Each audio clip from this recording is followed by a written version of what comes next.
All right, there are approximately 500 million but ugly fireplaces in this world today.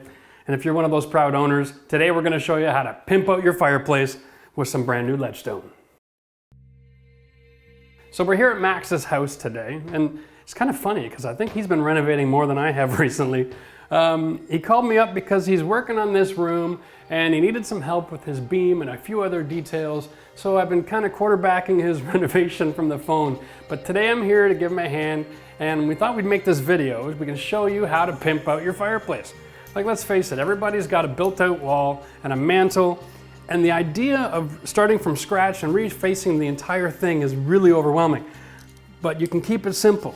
If you just take it back one step to change the surround of the fireplace, maybe a paint job on the wood, and you're good to go. So let's just start from the beginning. What do you need in order to do this project? Well, you need cement fiberboard or even plywood. Now, I like the cement fiberboard better because it bonds better to the cement that we're gonna use. So, and they run about the same kind of price. A little difficult to cut. You're gonna wanna get a special blade for your saw. You can ask the guy at your hardware store for help on that, but they make a special blade just for this material, and it's only 20 bucks, so it won't bust the bank. But it's important to have the right material here, because when you have your stone attached to it, in the unlikely chance that you have some extreme vibrations in the ground, this kind of thing can separate, and if it's 10 feet in the air, and it'll come crashing down and land on somebody, because one of these supports the other, it's a little bit dangerous. So just bear the warning. Don't put this right on drywall. That's really a bad idea. Now, ledgestone, really simple. A lot of these products aren't real. They are manufactured stone, and so they cut really easily. Instructed Max, he picked up a little tile wet saw at the hardware store for about $100. It's about the same price as a rental, and the little unit actually has more flexibility. So he's able to miter outside 45 corners here. So we're gonna show you that in just a minute.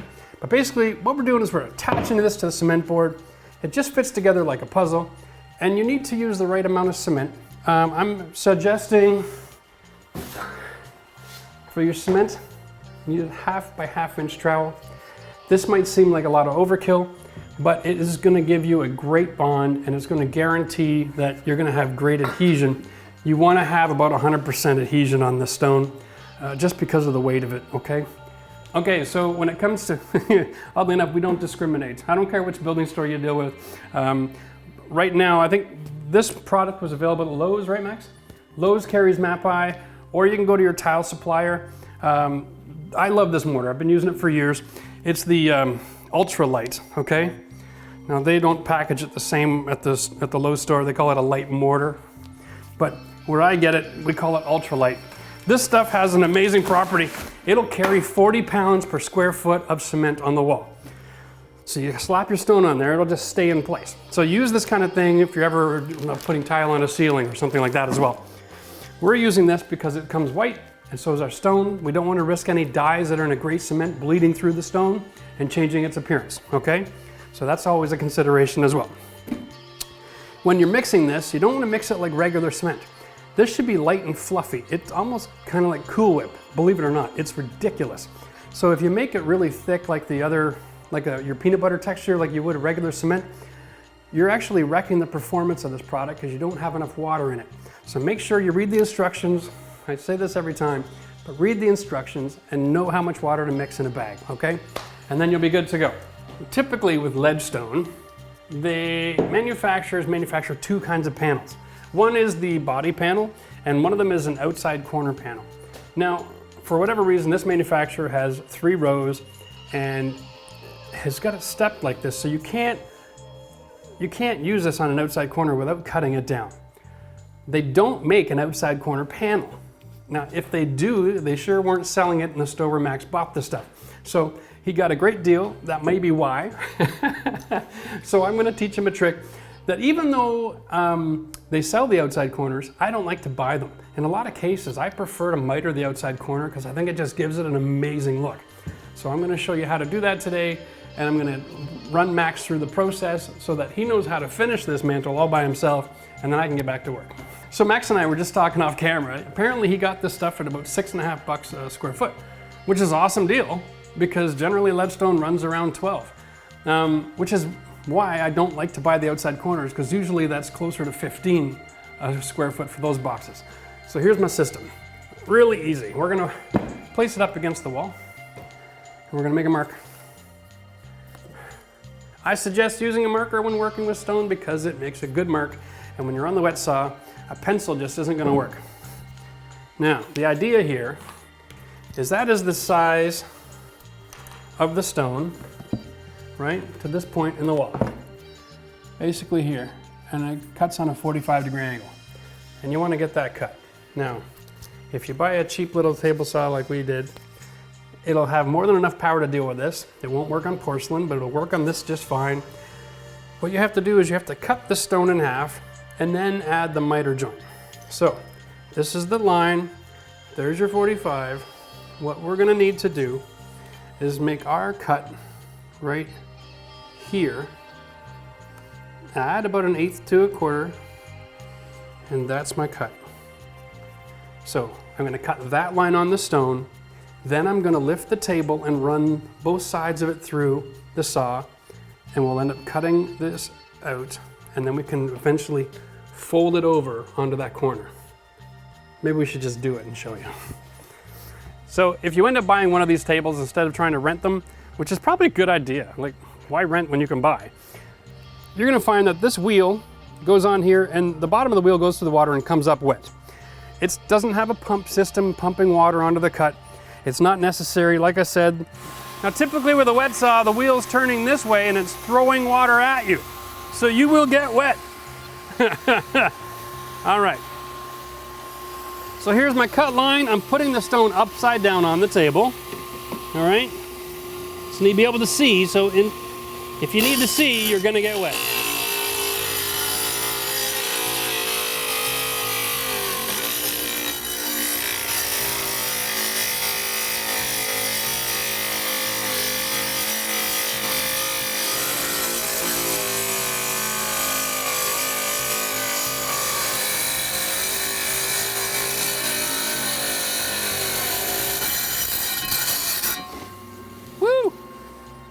Okay, so now we cut the miter.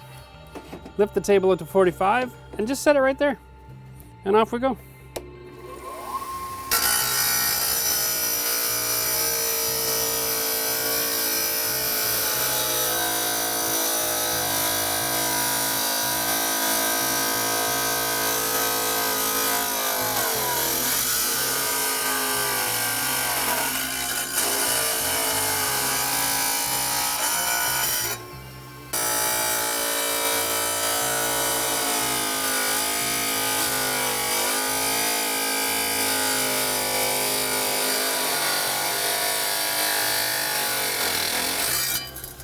Well, here we go. We have our outside corner. We have it mitered.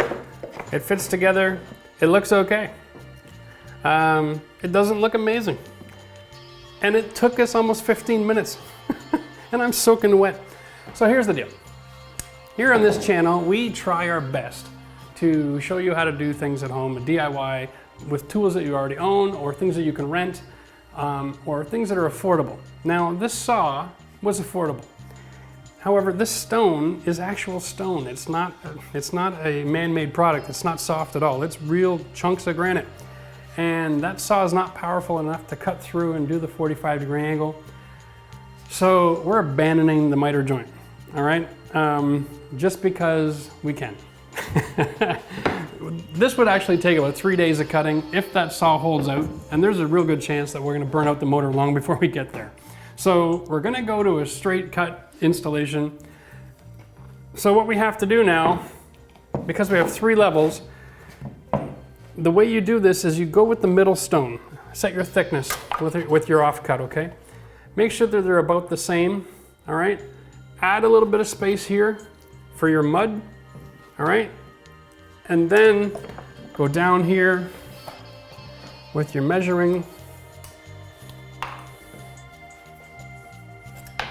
So if that's my mud, that's what I like, all right? What we're gonna do is this bottom one is simple. You just cut it straight off, okay? keep the piece, be able to use it probably for another section. Maybe be able to take it and put it up here, all right? So we actually did a cut here earlier. So this is the piece that would fit in this gap. So if, let's pretend that this is the one you cut off. You can stick it up here. There you go. Then you can just measure straight from this corner to the wall, cut it straight and stick it in, and everything is good, all right? So I think that's the way we're gonna have to do this. It'll make our life a little bit simpler.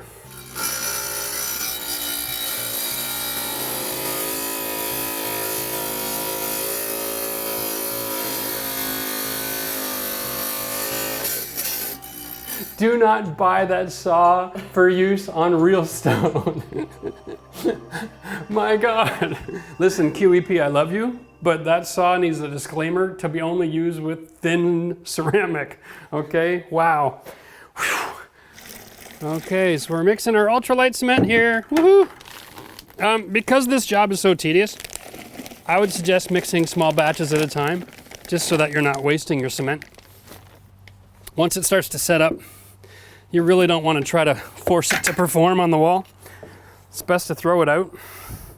So you got about a 30-minute working time with this stuff, which is plenty if your stone's all cut in advance or you have a second person helping you. But if you're working alone, do a bunch of cuts first.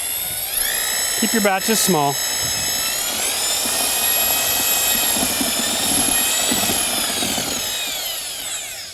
That is almost perfect. I know that sounds scary, but it's almost perfect.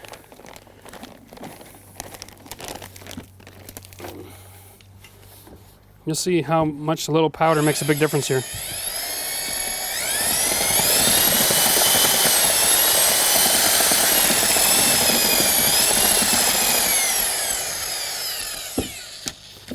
Okay, it's not stiff enough yet. We're getting close though.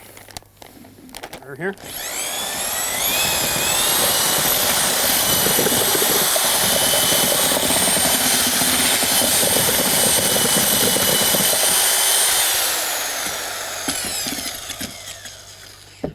Okay, 1 second.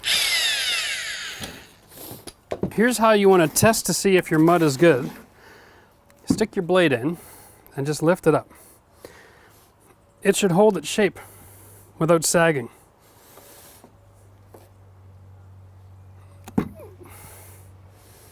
It's just a little bit thin still, just a touch. Now generally you want the stuff to sit for about 10 minutes before you use it, in which time it'll get a little stiffer. But you can't come back 10 minutes after you've mixed it and then say, oh, I need a little more powder. Because now you'll have different ingredients in there setting at different times. And that's a great way to make your tile job fail.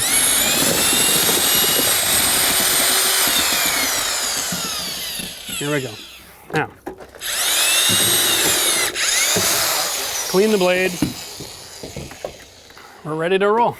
All right, so we need a few more minutes to wait till it sets up. I just thought I'd show you real quick. If I trowel it, you see how the ridges in the pail hold their shape? Right? That's what I'm talking about. This stuff is really soupy, but it's ultralight and it does work differently than regular cement. And you need to respect that. This can be really expensive to use if you mix it like the other cement. You'll only get half of the yield out of the bag. All of a sudden that becomes $80 a bag. In a quick hurry. Okay. Oh. Made a mess. So the secret for applying cement is just get it on the wall first. Okay. It's a lot like drywall. If you've seen our drywall videos,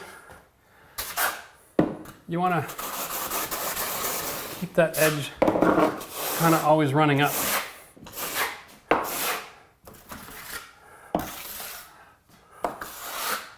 Okay. There is such a thing as not enough.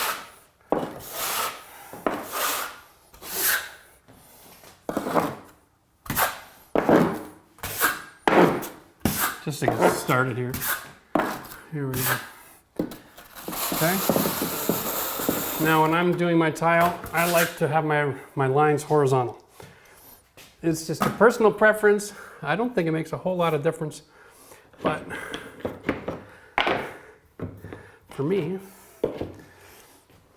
now the backs of these have all been machined, so it's very smooth, and with a 1/2 inch trowel line, you don't need to worry about how to set it in the wall. You just go. Again, set your depth. All right. Here we go. Okay. And then it's really easy. You can just open the box and fly like the wind. It's like little Tetris pieces here. Of course, this is the easy part, right? You'll spend a lot more time doing your cuts than you will actually putting it on the wall. Now press it into the cement. You're not just trying to touch the wall, you're trying to embed it. All right? And then we'll go like this. Here's our next piece. Now when you're doing the side over here, you can put the stone first, and then just put a couple of screws into the wall underneath it to help carry the weight until the cement dries up. You can just take the screws out, add the next piece, put the screws back in as you go, nice and easy.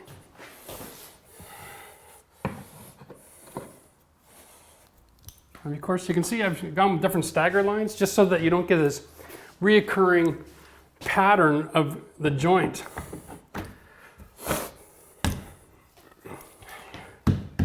Even though it's a natural stone, it's a man-made pattern, so you don't want to have something going step, step, step, step, step, step. You know, break it up, cut your stone different sizes, and then you'll have great success with the visual appeal.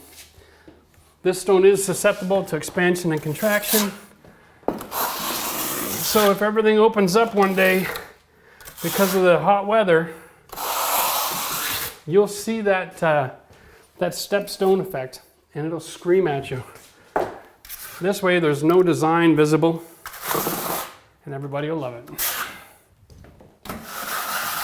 Since it carries 40 pounds a square foot, it's done before it dries. All right, that's not going anywhere.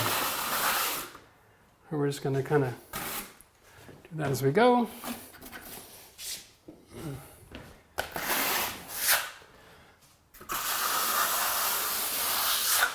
All right. That side.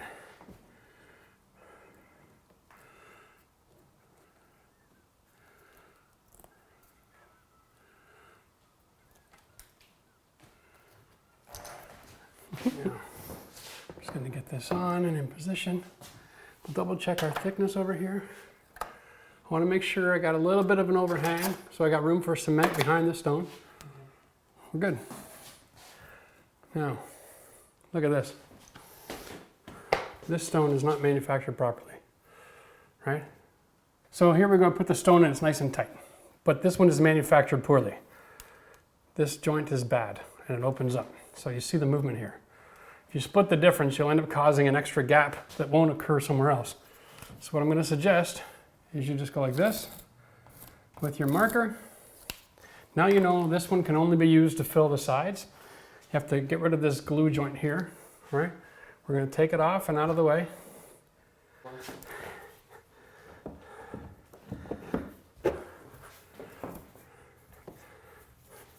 Now this kind of product is going to come with all kinds of different problems. It can be bad angles, some different size cuts. It's not going to fit together perfectly, so don't expect it to, which is why you want to have the right color cement in behind in case there's any gaps. You see something that's white and gray in the back, okay? And then it comes across looking very natural. Well, there we go. This is the basic process. Get cement on the wall and add stone to it. Outside of that, it's just measuring and cutting. Don't be afraid to finish the entire project in one day. You can go as high as you want. Like I said, the cement itself is what's holding the stone to the wall. So it's not like a situation where you got to use brick ties or anything like that. It's not going to fall off as you build. And like with any natural building product, this is all natural pieces of stone here. There's nothing manufactured. You're going to get imperfections. You're going to get different things, different colors, different minerals, you know. So personally, I like to see all that kind of thing. I think it's part of what makes it really attractive. Some people might not like to see how rustic different elements are. So make sure you consult with your spouse as you're building to make sure everybody in the room is going to be happy with the finished result. Because once this is dry, it's dry. It ain't coming out without a fight. So not something I'd suggest a guy would do while his wife is away for the weekend. This would be a great partnership kind of situation, because then they can say, I don't like the one with the rust, you can pull that out. Or, you know, I've seen it all. So I would suggest for this, rent a saw if you have natural stone, keep with the square ends. Don't worry about the overall presentation. It's going to look beautiful. It's all natural stone. If you liked this video, hit the like button. Subscribe to the channel if you haven't. We've got a ton of awesome projects on there for you to check out. Feel free to go by and check out our website if you like to do some browsing by particular subject. We have a website, homerenovisiondiy.com, and on there you can check out and search by different title and interest that you have, and hopefully something there will be good for you. And if you have a video suggestion, by all means send us a comment. And if you have questions or about the products or materials or techniques, hit the comment section below. We answer those comments every day, and so we're glad to be in touch with you that way. Thanks for joining us.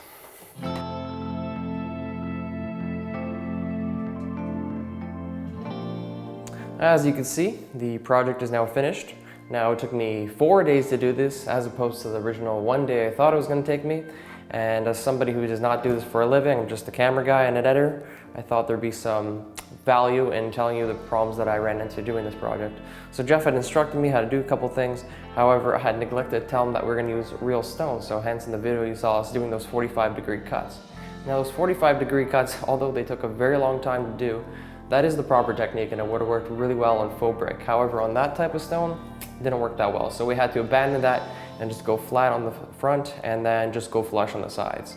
Now with this type of stone, you can't really cut it on 45 degrees with perfect results.